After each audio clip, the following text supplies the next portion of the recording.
Hello everyone, welcome back here on this YouTube channel presented by Sameer Shakir. Now today I am going to start with the question number 4 for class 10th ICSE examination. अभी तक के मैंने कुछ और questions upload कर रखे हैं. जिन्होंने अभी तक के मेरे चैनल को सब्सक्राइब नहीं किया है वो सब्सक्राइब कर लें ताकि आपके पास अपडेटेड वीडियोस आते रहें और आप अपने एग्जामिनेशंस की प्रिपरेशन करते रहें. तो चलिए आगे बढ़ते हैं.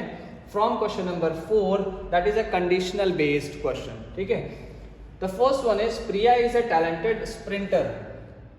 अब इसकी कुछ स्पेसिफिक चीजें के बारे में यहाँ पूछा गया है. She faces the issue in 100 meter race and she often lags behind her competitions. अब देखो कहाँ पर बात हो रही है. Behind her competitors during the initial phase of the race, यानी कि स्टार्टिंग की बात कर रहे हैं. To improve Priya's sprint start, her coach devises a training program for her and he includes reflexes and interval training to improve her start. अब बात यहाँ पर क्या हो रही है? रिफ्लेक्शन एंड इंटरवल ट्रेनिंग की, ताकि इसमें कुछ अच्छा इंप्रूवमेंट लाया जा सके. कैसे किया जाएगा? प्रॉब्लम कहाँ आ रही है आप इसको एनालाइज करिए. That is the initial phase. Question क्या पूछ रहा है? Which principle of sports training? There are various principles like variety, specificity, continuation, overload, progression, specificity. बहुत सारे ऐसे प्रिंसिपल्स होते हैं जिनके बेसिस पर एक ट्रेनर अपने ट्रेनी को अच्छी तरीके से एक एडवांस ट्रेनिंग देता है, लेकिन फिर भी कहीं ना कहीं कुछ कमियां आती हैं. तो इसी वजह से उस प्रिंसिपल को एनालाइज करना है कि गलती और कमी कहाँ हो रही है. Moving back here, which principle of sports training did the coach apply and which component of the motor fitness did the coach target to improve her start? Start की बात हो रही है, स्प्रिंटर की बात हो रही है, तो भाई इसका आंसर तो स्पीड होगा क्योंकि वो एथलीट है. ठीक है. अब बात हो रही है प्रिंसिपल की. तो देखो उसको प्रॉब्लम आ रही है इनिशियल स्टेज में, यानी कि एक स्पेसिफिक वर्क है जो वो शुरुआत में नहीं कर पा रही. तो नाम आंसर इसी में ही समझ में आ रहा है, स्पेसिफिक. तो what is the principle? The principle of specificity. That is specific, right? So this principle will apply for this conditional based question and for improving the speed. इस तरह के आपको एडिशनल क्वेश्चंस कहीं ना कहीं एक पार्ट जरूर मिलेगा. ठीक है. आगे बढ़ते हैं. Define the term health education. देखिए हेल्थ एजुकेशन का मतलब ही हो गया जहां पर आप किसी को कुछ नॉलेज प्रोवाइड कर रहे हो. ठीक है. कुछ इन्फ्लुएंस कर रहे हो कि आपको अगर कोई काम करना है, जैसे कि कुछ लोग इन्फ्लुएंस करते हैं कि 12th के बाद क्या करना है, 10th के बाद कुछ तैयारियों में लग जाना है, 11th में क्या करना है, ग्रेजुएशन कर रहे हैं तो उसके साथ साथ क्या करना है. This is how the education health relates to the improvement और the maintaining of your health. तो हम इसमें आपको बताएंगे कि आपको कौन सी डाइट लेनी है, कौन सी एक्सरसाइज करनी है, किस स्पोर्ट को ज़्यादा आपको ट्रेन करना है, आपको अपनी मसल को कैसे ट्रेन करना है कि आपकी हेल्थ मेंटेन रहे, आपका गोल क्या है उसके बेसिस पर ट्रेन करना है. तो all this information related to your physical fitness, mental fitness, social and emotional wellness and many more thing is called as related to health education. Specific हमारी हेल्दी बॉडी से रिलेटेड है. ठीक है. अभी आंसर भी और डिस्कस करेंगे. 3 responsibilities of physical education teacher बतानी है और फिर बताना है हिप बर्साइटिस के बारे में. ठीक है. इंपॉर्टेंसेस तो वैसे बहुत सारी है, उनमें से कुछ स्पेसिफिक डिस्कस कर लेंगे. Next moving to hip bursitis. Hip bursitis is a problem, is a injury over the hip region. It may be due to the accident और may be due to some of the sports events. तो चलिए आगे बढ़ते हैं, कुछ discussion करते हैं इसमें.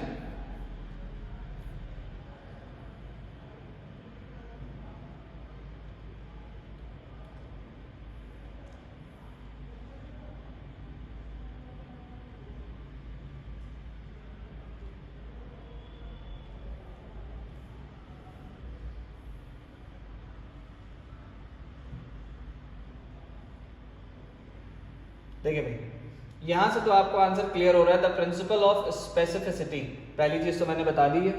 ठीक है. फिर इसके बाद आगे बढ़ना है. द नेक्स्ट इज टारगेट क्या कर रहे हैं, स्पीड को इंप्रूव करने के लिए कर रहे हैं. नेक्स्ट क्वेश्चन क्या था, हेल्थ एजुकेशन. इसमें आप पकड़ते हैं सिर्फ keywords, right?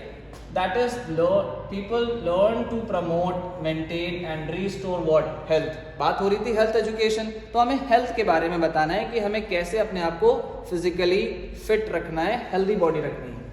The purpose of this education is to positively influence the health behavior of the individuals and communities as well as living working conditions that influence their health. हमें अपनी healthy condition को कैसे maintain करना है, उससे related बहुत सारे aspects होते हैं। उसको सीखना कोई एक छोटी मोटी 2-4 लाइन का आंसर नहीं है, बट उससे ज़्यादा हमें सीखना है, ठीक है। तो फिलहाल आंसर के लिए आपको इतनी चीज़ें कीवर्ड्स के तौर पे पता होनी चाहिए। Next, coming to the question number 3, the various responsibilities of physical education teacher. हालांकि भाई बहुत सारी रिस्पॉन्सिबिलिटीज होती हैं हमारी। एक रिस्पॉन्सिबिलिटी यही है कि आपको हम अपडेट कर रहे हैं, ठीक है, कि आप अपने एग्जामिनेशन में बेस्ट टू बेस्ट करके आएँ और लास्ट मोमेंट की तैयारी भी करा रहे हैं, तो भाई ये भी एक रिस्पॉन्सिबिलिटी है, ठीक है। आप चाहें तो लिख सकते हैं। Now moving to the answers,